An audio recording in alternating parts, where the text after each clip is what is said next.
Hey everyone, Tom Hazard here, and I want to talk about guest booking forms and really share a bit of best practices for how to use a guest booking form to not only make it easy for you to collect information from your guests, but also to make it easy for your guests to provide you the information and to do it on your time frame and not just theirs. It's very important when you're going to book a guest to be a guest on your podcast that you don't have to chase them down to gather the information that you need for all their information, their social media handles, their headshot, their bio information, how do they want to be represented on your show. So that's what I want to talk about today, guest booking forms, and share really what we do and what we see as best practices. The first thing is you want to use a calendar program, and I'm sure many of you use a calendar program to get people on your calendar for all sorts of reasons. Of course, you can do that for booking guests as well. And there are many different ones out there. There are a lot of free programs like Calendly. There's Acuity. There is what used to be called Schedule Once. Now I believe it's called Once Hub. And there are others as well. There's a lot of different choices you have out there. And I'm certainly not an expert in all those different options. You really need to evaluate and vet the ones that you want to consider using and see what's going to work for you. I am going to share with you what we use. And that is Once Hub, the former Schedule Once. And, the reason we use it, quite honestly, the biggest reason is because Tracy and I have a lot of booking calendars that we share. We're co-hosts on a few podcasts, and we found that program, Once Hub, really does have the best options for us for being able to go out and look at both of our calendars and find the open times where both of us are available, because we each book appointments individually for different things, and then we're going to come together for podcast interviews. So obviously time has to be free on both our calendars. So that's the main reason we use it, but also because of the capability of the form. One of the things I want to also mention and caution you on is that some of the free programs may not allow you to collect as much detailed information and to create a custom form. If you find one that does, that's great, but certainly we haven't found a free one that really had as robust capability as we wanted. So on your booking form, you want to be thorough. You really want to gather all the information you need. And so the way this works is you give somebody your booking calendar link, and then they're going to, of course, go to their web browser or within their calendar program if they're on their phone, however they do it. And they're going to indicate their time zone, because obviously they're going to book you the appointment in their time zone to be a guest on your show. And that's the first thing they'll set up. Then they'll look at the available times usually that are on your calendar and find one that works for them. But before, and this is key, this is one of the most wonderful best practices to take advantage of here, is that before they can book the time on your calendar, they have to fill out your form and provide the information that you need for your show. So it does it right up front. And, if they don't have time to do it, then they won't be able to book the appointment.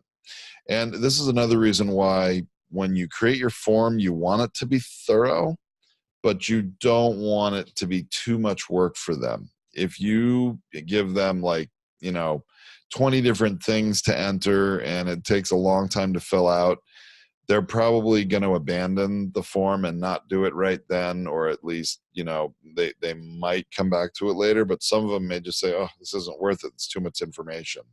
I don't want to have to work that hard to be a guest on your show. So being thorough, collecting important information, but not too much. If it's too busy, they may not do it. So I'm going to share with you on our form what we do. Now, originally, I was going to be able to share my screen and show you all this. I was doing this through Zoom, but there was a glitch in Zoom today, and it would not go live. So I will take a screenshot of the form and paste it in the comments below here in Facebook, so that you all can see it and get access to what our form is. But I'm just going to tell you right now. So certainly it collects their name and email address. Those are required fields. They have to do that because we're going to email them. Well, obviously we want to know who their name is, who's booked this appointment, but and they need to get an email confirmation, but we're also going to email them when the episode airs with all the links and graphics, everything they need to share it with their followers. Their company name, that's not required. Their phone number, which is. Their website is also required. Now, here's another really important best practice for all you podcasters and or videocasters out there. We have a statement here that says, I understand and accept that the interview will be recorded. This is a very simple way to get them to actually authorize you to record them and for you to use the recording. It's not a huge legal agreement that they're, is going to have all kinds of legal language, but it is simply to put it right up front.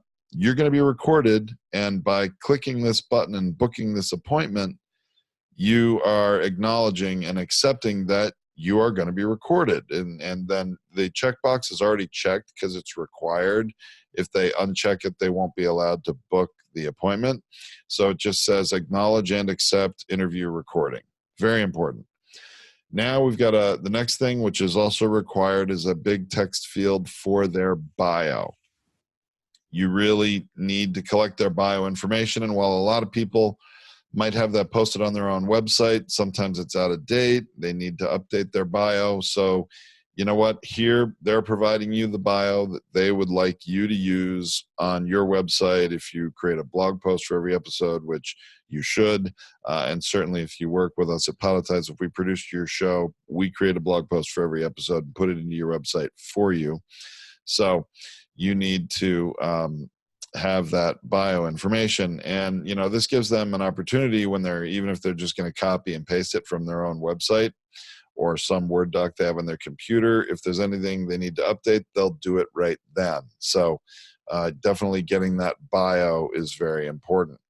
And that is obviously, as I said, required. Next thing is a headshot. And this is, again, one of the things that I really like about this is what I really like about Once Hub, formerly Schedule Once, with their booking calendar, is that they will allow you to have on that form the ability for your guests to upload their headshot right to this form as they're booking the appointment. And you can say, we give people the option to upload their headshot, or if they're a podcaster, their podcast cover art is another option. Third option is the company logo. If they really don't have a good headshot or a current one, at least upload something, some graphic that you could be identified with. We have a file size limit of 5 megabytes, and they upload it right there into the booking calendar form. Next thing we have are their social media handles. We give them option to give us their Facebook, LinkedIn, Instagram, and YouTube links for their social media. And that's so that we make sure that we go ahead and have connected with them on social media. And we want to be connected with them because we want to know if they're sharing our stuff. After, we want to know, when we publish the episode that they're a guest on, are they sharing our stuff? And when we share it, we want them to see it. We create a lot of different posts, and we want them to share it. So we've got to be connected over social media. So we want to know all those places that they're at. I've got a relevant question here from Rachel Calderon. Hello, Rachel. What's the name of the scheduler? So Once Hub, it used to be called Schedule Once, and I believe it's all redirected. If you still go to scheduleonce.com, it'll redirect you to their new brand. This happened a month ago or maybe 6 weeks ago. They rebranded their company. Personally, I liked the name Schedule Once. I don't know why they had to go and change it, but I'm sure there's a reason. companies change their brands. So there it is. Schedule Once Hub. That's the one we use. We've used it for years. We use the paid version so that we can do these advanced forms. And it's very important. So, that's my recommendation. So continuing with our booking form. And again, if you've just tuned into this, normally I do these things through Zoom and then go live to Facebook from Zoom.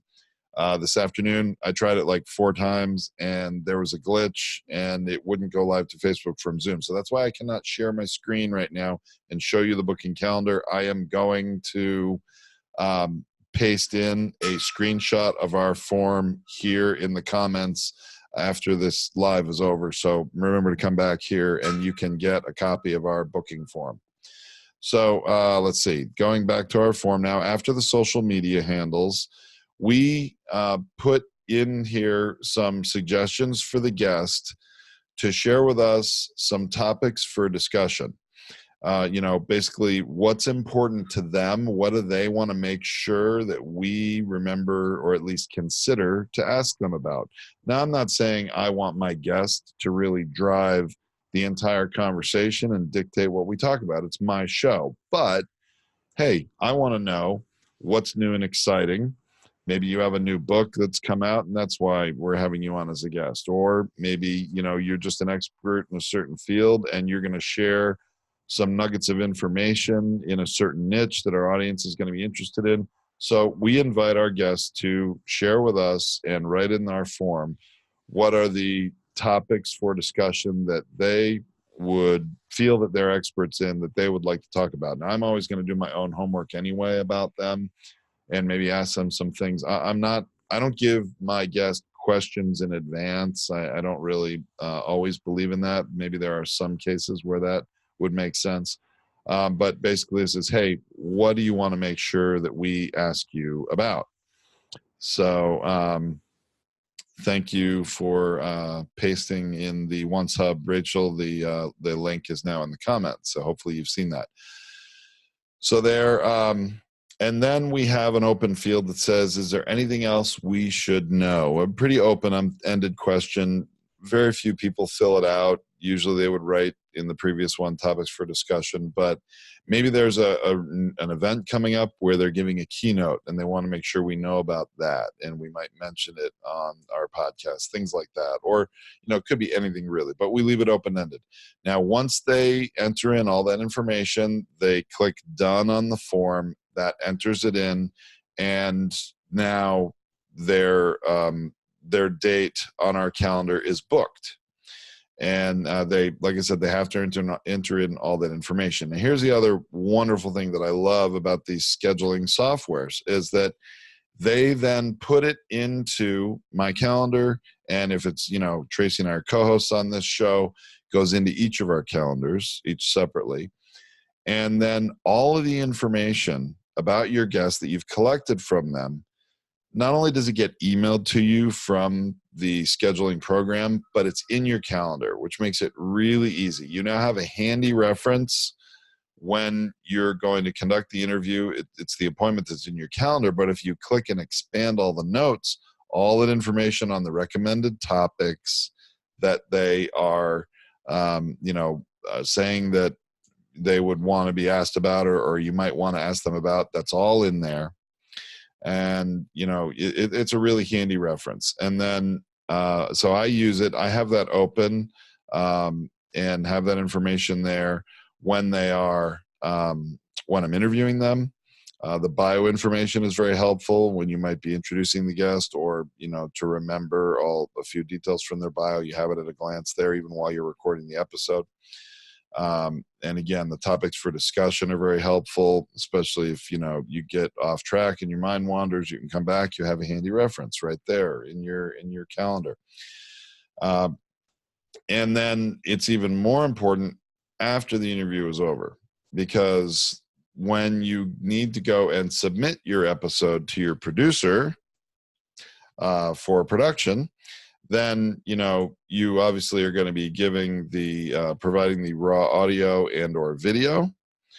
And then that's great, and all that detailed information. But remember that headshot, the bio, the email of your guest, the name. The name's really good, especially if they have a tricky spelling of their name. That they have that tricky spelling, then they're spelling their own name. You have the actual spelling in your booking calendar, so make sure you've got it right, and they're making sure you've got it right. So in our form on our Podetize dashboard, when you submit your episode for production, it has these same fields, but now you can just go through your calendar and just copy from there, paste in the dashboard, copy, paste in the dashboard, copy, paste in the dashboard. Very easy to submit your episode for production. And even with the headshot, now the headshot you actually have to upload to the Podetize dashboard when you make your episode request. And with OneHub, you have to, you go into your calendar entry and there's a link. What happens is they've uploaded their headshot to the form. It's in their database at OneHub. And then you get a link to it in your calendar entry. Well, right from your calendar, you click on that link, it'll open a new tab in your browser, and then take you, or actually download for you to your desktop, to your computer, your downloads, wherever. It will download that guest's headshot, and then you can immediately just upload it right to our form in the appropriate place for production. So using the calendar form, I find incredibly handy and valuable, not only to collect the information from your guest, have them provide the information right there when they book the appointment. So, if you just give them a regular booking calendar link to book a time on your calendar, and you send them an email saying, hey, can you please provide all this information before our interview? They may forget.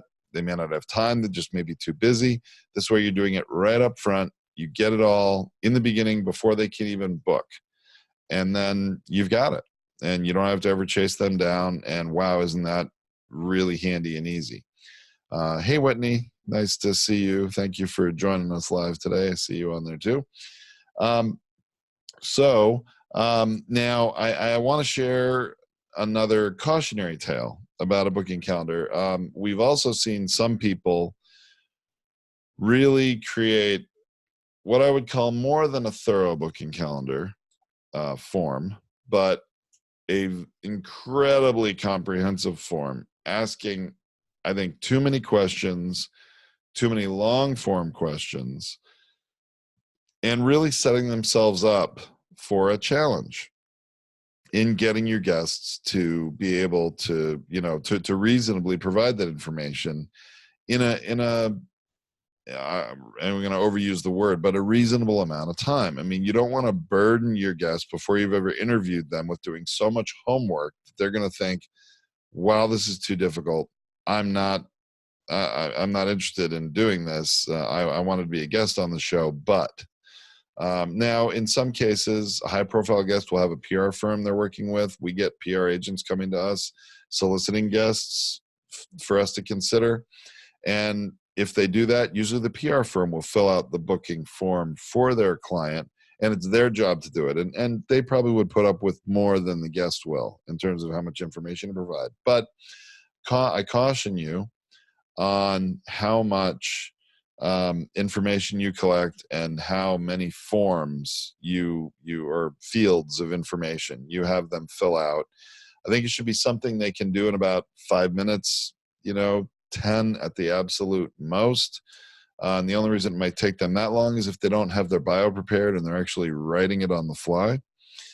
Usually it should take someone, 2 or 3 minutes to fill out the form, no more than 5, and then they're done. But you don't want to drive them away. You don't want to push them away from booking on a guest and asking too much information. So that's why I think the questions we ask are great, not too many. And let's see, then I think we're getting pretty close. Let me see. I made a couple notes here, see what I've forgotten. Mailing address. That's another thing you might want to consider. We don't currently collect it on our form, but you might want to collect a physical mailing address. A lot of times, that can be important if you want to send an actual written thank you card in the mail after they've been a guest. It's sometimes a nice touch for sort of an old school nice touch. When somebody gets something in the mail, you can use a service that does it. You don't actually have to go and do it. Um, but you might not make that a required field, but if they're willing to provide the physical address, then you can send them a nice follow-up, actual either postcard or, greeting card letter thanking them. And then let's see. I guess, the last thing I just want to mention, and I did say it up front, but I just want to say it one more time. If you're gonna, if you're on a budget and you really only want to use a free calendar, you can do that. I would still do that better than not having a booking calendar that you're going to use, but you're probably going to be limited in what you can do with this form and collecting this information with a free calendar. The paid ones give you a lot more options and a lot more capabilities that are going to be useful to you. I find it invaluable. And, actually, you know what? If you want to go see our booking form, you can go and do that. We can put here a link in the comments. Our booking form is feedyourbrand.co/guest. And then we actually have two different kinds of episodes that we record. We have normal Feed Your Brand episodes, and we have the Center of Influence series of episodes that Tracy is recording for part of her Authority magazine column. And so that's the other reason we use OneHub is once you go to that link, there's two different forms up there you can choose from. Are you booking for Feed Your Brand, or are you booking for a Center of Influence interview? And our guests will know which one that, they're supposed to be booking, and they choose the one.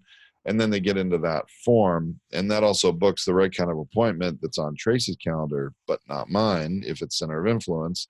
And both of our calendars if it's on a Feed Your Brand, a Feed Your Brand episode. So again, OneHub, I like it. I recommend it, especially if you have complicated calendars, you're coordinating multiple calendars, or if you have more than one kind of podcast interview that you book.